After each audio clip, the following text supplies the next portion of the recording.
Hello everybody, Disciple here with Overwatch Curios. Now you guys saw a walkthrough of the last map where we took a tour and got to see just about every little nook and cranny that this had to offer.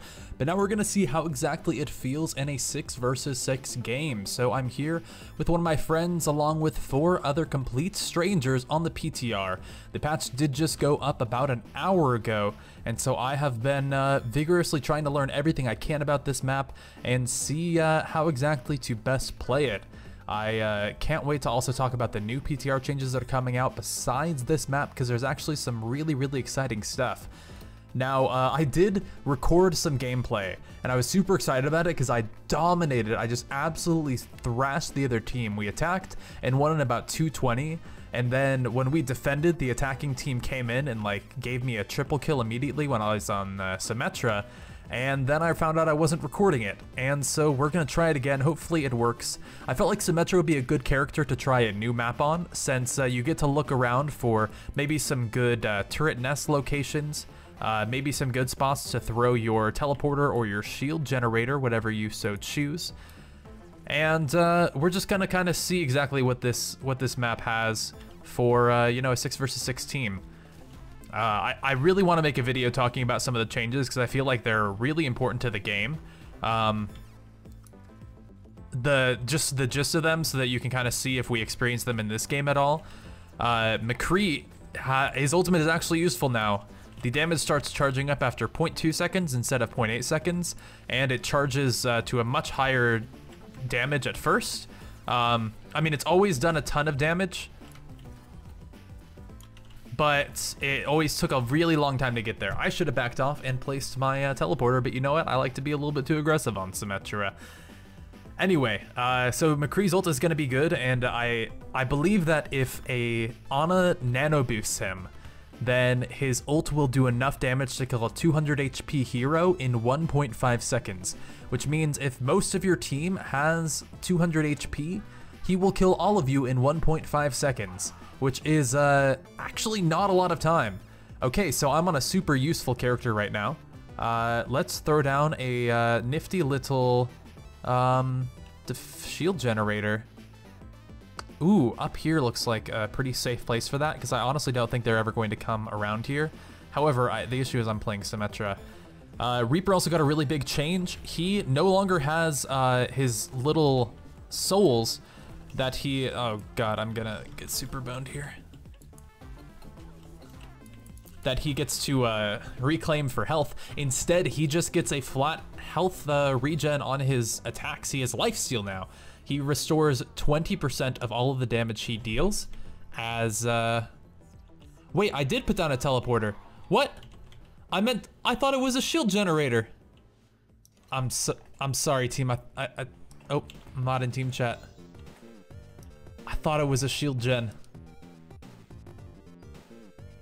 What? Mistakes were made. Mistakes were made.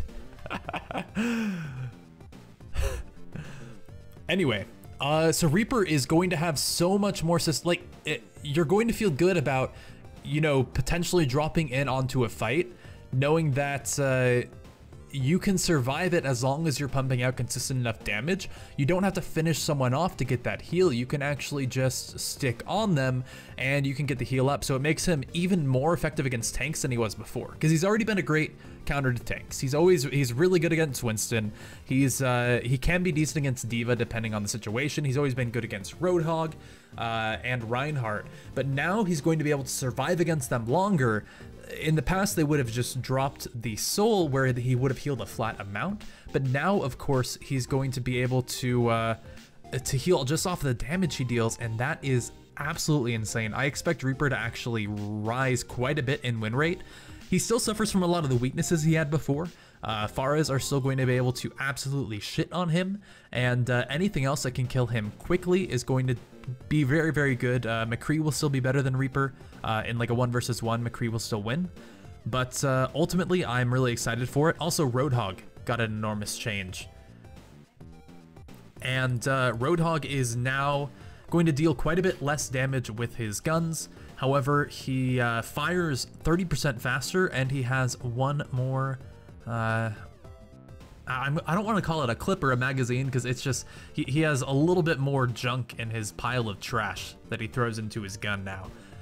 Now ultimately, or at first it seemed kind of like a huge nerf because it seemed like it would really take away his ability to one-shot heroes. A full body shot from his left click now does 150 damage, whereas before it would have done 225. Of course, it's hard to get all 9 of your bullets into someone. However, if you do get any of those as a headshot, then you can still one-shot people. So apparently, you still definitely can one-shot anyone with 200 HP with just a hook and a left click. However, it is harder than before. But what's cool is that the increased fire rate is actually huge. It's plus 30%, which actually makes an enormous difference. And Roadhog can deal an insane amount of like consistent DPS. So he's always been a really good shield buster, a really good tank buster, and he's actually gotten better at that. He's lost some of his one-shot potential, which does kind of suck, especially if you've been having trouble finishing off a Mercy after you grab her out of the air, or a Lucio or something like that. It's even going to get trickier, but I wouldn't count him out. I wouldn't count him out at all. However, since Reaper also got the buff, Reaper might just be the go-to tank buster, and I really doubt we would see Reapers and Roadhogs necessarily in the same team since they'd fill a lot of the same role now. I also think that it does make Roadhog a lot worse to climb with. I think that he'll still be very good as potentially a, you know, something you take on your team in order to break down the enemy Reinhardt shield or kill the enemy Winston who's diving into you, but in solo queue, his strength has always been the one-shots. Oh, you having fun there, Mr. Junkrat? Oh, hello. Thanks for the support, team. You guys are awesome. Thank. Well, oh, hello there. Okay, so this is not a window here. Sorry, this is a window. It's not like glass or anything covering it, so you can just shoot into it. That's pretty cool. So, it seems like although we did get a bit dominated last game, this game we're doing a pretty good job, and it seems like they might be messing around a little bit since of course it is a new map and we're just having fun. But you guys know me, I play to win. Play to win all the time. I also do really love playing and talking at the same time. It's something that's been really fun for me ever since kind of the beginning of doing YouTube. I do it quite a bit on stream. I stream here on Overwatch Curios. If you guys you know, haven't hit that subscribe, I would love it if you did that because I do stream somewhat frequently. And I do viewer games as well every Wednesday, or every Sunday, sorry. I don't know my days anymore. I haven't slept in like 2 days. I'm all sorts of mixed up. I also stream on Twitch at twitch.tv/disciple. So I want to make a video going more in depth with the changes and talking about some of the more, you know, impactful effects they could have on Overwatch and the meta as a whole. But I at least wanted to give a rundown on kind of some of the changes as well as what this new map looks like and how it plays out. There's obviously still a lot I don't know about this map. I don't know some of the maybe cooler jumps and paths you can take, as well as some of the best positions to attack and defend from, and that's something I plan on investigating a lot, especially with my friend Rafflegator. Man, look at that, 5 whole eliminations. I'm impressed with myself, but I'm gonna vote for my support because that's what I do as a good player. And thank you guys so much for coming out and watching this, taking a look at this brand new map with the brand new gameplay. I'm also excited to try out the low gravity mode. And if you guys didn't see, you can now affect not only player gravity, but projectile gravity while you are making a custom game. So you could go ahead and make a custom game on any map and lower the player gravity. I'll show you guys right now because it's actually super, super cool. I say it's super cool.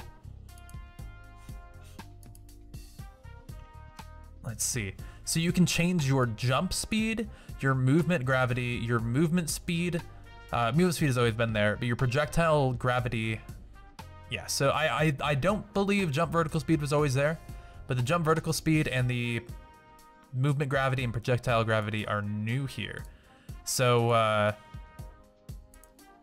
it's definitely going to, you know, bring a lot more interesting, you know, kind of potential options to these fun little game modes. And I definitely think that I'm gonna play around with them a little bit. It'd be fun to kind of add this to, you know, a boss game mode where you have 6 people fighting against 1. Maybe you give those 6 people low gravity so they can kind of fly through the air, and, you know, maybe do it on the Lunar map. So you have a Winston boss and you have, you know, 6 soldiers trying to fight up against him, something like that. I'll go ahead and show you guys right now. The jump goes so fast that while you are inside, you just hit your head immediately. But you can jump so high. Holy shit, this Zenyatta's got hops. Of course, I did increase the gravity, the movement gravity as well, so you do fall very fast. But man, this vertical speed is actually hilarious. And I really want to make a game mode where just everyone has an insane jump.